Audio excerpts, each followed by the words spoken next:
unmatchable. Never going to see what he did again. You're never going to see it. I won't see it. If you're old enough to remember Tom Brady, and hopefully you live to be 100, you're never going to see what this man did ever again. And I don't have him. See, Skip, the reason why I can speak to this is because I played the game. And I know how hard it is to win. And to win at the level that he won at is unheard of. Even if I don't care if you're playing, if he's a pro team and you're playing a college team, it's difficult to win at the level in which he's won. And then to get in the games, we see there were very few times that Tom Brady got in a big moment and he got upset, especially if he got a 14-point lead, 18-point lead. I think it happened one time in his career. He lost a championship game. Yeah. But the throw for the touchdowns, to be there basically, did he miss a game? He missed a season, but I'm talking about a game because of injury. To be there, to know that your team can count on you. And when you have a guy like him, to know, I ain't worried about nothing. Y'all do all y'all. Y'all got the best defense. Y'all got the better players. But we got him. And when we got him, everything's going to be okay. I mean, when they list what he had accomplished, the 235 regular season wins, I think that's what he has. Maybe 238. And then he has the 35 postseason wins. And he has this and that. And you like, how did one man do all that? One. It's unmatchable. Yeah, Skip, I'm going back and forth. Aaron Rodgers might be a better quarterback. Maybe he can throw the ball better. Maybe have some things, but it's him. It's Tom Brady, like, right here. And then we could start with everybody else right here. That's how far ahead he is. And that's no slight on nobody. That's no slight on none of the other all-time great quarterbacks that's won multiple Super Bowls, that's won multiple MVPs. It's Tom Brady. It's like Tom Brady is Usain Bolt. What Usain Bolt is, the sprinting in track and field, he's so far ahead of the competition. That's what Tom is. He's so far ahead of the competition. And unfortunately, Skip, he might have set the records out there so far that they'll never be broken, or at least in our lifetime, they'll ever be broken. Skip, I hate it. I'm mad at every other team that this man had to walk away because y'all couldn't make him do it. He walked away saying, Scott, I don't feel like putting the effort because it takes too much mentally, physically, emotionally, psychologically. Y'all couldn't beat on him enough to make him walk away. So I don't want this punishment no more. Y'all ought to be ashamed of yourself, the rest of the NFL, that this man walked away because he got tired of beating y'all up. That's what he did. That's basically what he did, Skip. He went on Instagram and said, I'm tired of beating y'all up. Can't nobody make me leave. And he left. He left of his own volition. Yeah. And he walked away without a limp. Yes. Right? Yes. Okay, so right here, right now, you're conceding he's the GOAT. Yeah, he is the GOAT. Okay. He the GOAT. You say reluctantly. Yeah, he the GOAT. Skip, almost bitterly. But Skip, I've given Aaron Rodgers opportunity after opportunity after opportunity to unseat this man. Aaron Rodgers has one Super Bowl 11 years ago. No. Aaron Rodgers is now 7-9 since he won that Super Bowl. Aaron Rodgers is 1-4 in NFC Championship games. No.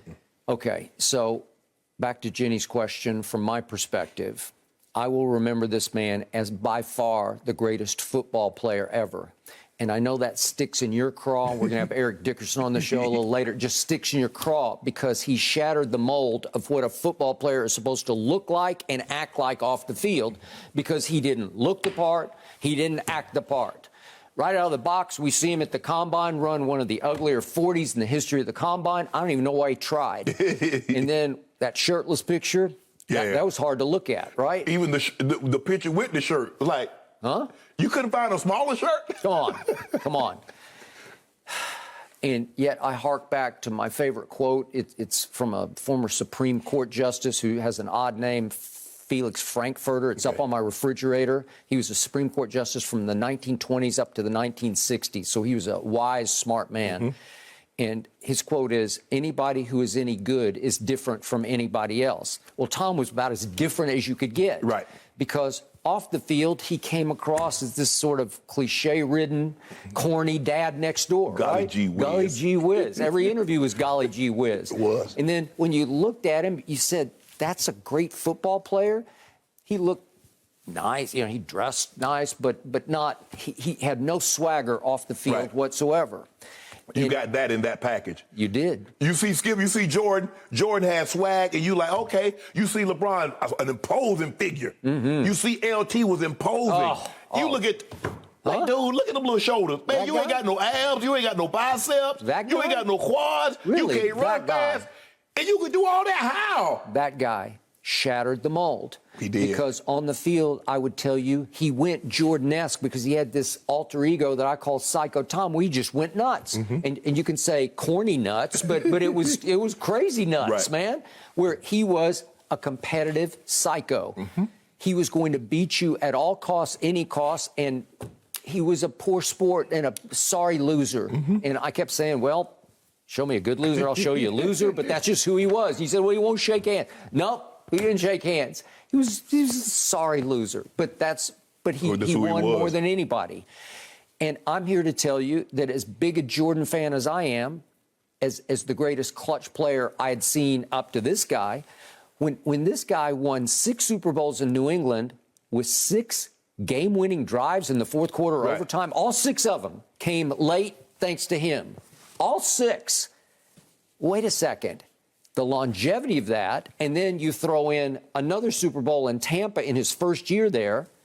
Well, it's staggering, and I say that guy's the greatest clutch player over a duration that we've ever seen in any sport. Because I'm going to throw in those 2 AFC Championship games against my homeboy at my homeboy. It's freezing cold, it's windy, it's tough conditions to throw it. They win the toss in overtime, and you know the rest of the story. They get pushed back into 3rd and 10, and then another 3rd and 10, and then another 3rd and 10. And he converts all 3 with a pass to Edelman and a pass to Edelman and a pass to Gronkowski. And they go right down the field, and my homeboy doesn't get to touch the football, and they score thanks to Rex Burkhead ramming it in from 2 yards out. And then who could forget the Jacksonville AFC Championship game at home? They're down 20-10 going into the fourth quarter. You scoffed some at this. Belichick scoffed at it after the game, but he did get 12 stitches in his throwing hand, and I don't know what happened. Maybe he fell down the stairs, but they said he caught it on Rex Burkhead's helmet or pads or something on a handoff in practice on Wednesday, and it required 12 stitches to close the gash, and it's in the palm of his throwing hand, and I think it wasn't that easy to throw the football, and it took him a while to figure it out. Once he figured it out, he threw for 124 in the fourth quarter, and they roared back to win 24-20. 2 touchdown passes to Amendola. Okay, he's throwing to Julian Edelman and little Amendola. You know, it's like, okay. Okay, so greatest clutch player, and then I'll tack on greatest leader. And I thought you were in the ballpark of this. You're in the discussion. And I thought Ray Lewis, your teammate in Baltimore, in the discussion. Definitely Ray. But when this guy chooses the Buccaneers, and neither of us saw it coming, the 7-9 Buccaneers, the franchise known as the Succaneers, worst winning percentage in sports history at that moment. He walks in the door, and obviously the cupboard was not bare. It was spilling over. But Jameis couldn't take it over the top because he just turned the ball over too much. And Brady says, okay, it's a pandemic, and I've got a torn MCL, not the worst thing in the world. You can play with it, but he did have a torn MCL. And he says, we can't practice. We can't even, they threw him out of the park. Remember, he's trying to throw passes in the park. And no, it's a quarantine. It's out. You can't do that. And he simply led that team to the Super Bowl, changed the culture, took the Patriot way to Tampa Bay. And that qualifies to me as the greatest leader ever on longevity, on duration. And when you add it up, greatest player, greatest clutch player, greatest leader, well, then you've got to come to the conclusion this was the greatest career to me in sports history. Yeah, it's going to be hard to say, especially, well, football is not even close, because you're not going to have a guy that plays a skill position that played as long as he did, that has accomplished as much as he did. The 10 Super Bowl skip, I mean, basically since he's been in the league, there'll be 36 Super Bowls played. He's been in 10 of them. How the hell, man, go to 10 of the 36 Super Bowls that's been played since he's been in the league? He's been to 10 of them. How many championship games has he been in? So somebody was fortunate enough, hell, if it wasn't for Olivia and Archie Manning, hell, he might have 14 Super Bowls. He might, just might. I agree. Peyton kept him out of 3. Eli kept him from 2 Super Bowls. So he'd had numbers that would. It's just I mean, when you sit back and look at what this man has accomplished, having played that sport and knowing how hard it is to win, Skip, just to win a game, damn the Super Bowl. Because a lot of things have to go right for you to get to that game. But just to win enough games to put yourself in position to get to the playoffs. Okay, once you get to the playoffs, and this is why what Tom did is more impressive than what any other player that plays a series. Because Patrick Mahomes had an off game second half, it was over. Michael Jordan has an off half, he got game 2. He got game 3, he got game 4, game 5, game 6. You have an off game in that sport right there, you're going home. There is no day after tomorrow. And so for him to have, 35 and 13, I think, 35 and 13, so 48 games. For him to really not have any off games because you have off, you're going home. And to do this over and over, and it's like, and you just knew, Skip, no matter how big a lead you got, if that joker got the ball and he got a couple of touchdowns, like, uh-oh, here he comes. Here he comes. And it was just like, they believe, his team started like, and the other team like, well, damn, well, we got to play our part. We got to start, dropping the pass. We got to fumble the ball. It was like a movie was written, and the other team felt his presence, felt him coming, and they started to do things that would like, they wouldn't normally do. He's unbelievable. I know what it is to win in the NFL, but to win at that level, you ain't seeing that again. I don't care. I don't care if Mahomes, I don't care if Joe Burrow, I don't care who you get. They're not going to win at that level. All right. So now as the biggest Brady fan on this side of the table, I'm going to be, I'll say, harshly objective here. Did he get a big break on the Tuck Rule game? Yeah, he did. I was there. Okay. I was in the front row of the press box. Yeah. I saw it happen live. It was a huge break. Right. It launched the dynasty. It was the wrong call. We're going to talk, I think, later about Josh McDaniels, who got the Raiders job, obviously, and he admitted to Mark Davis, the son of Al, who's the current Raiders owner. It was a fumble, because it was just a fumble. I still can't believe it got overturned. It was just a fumble, and the game was over, and the Raiders won.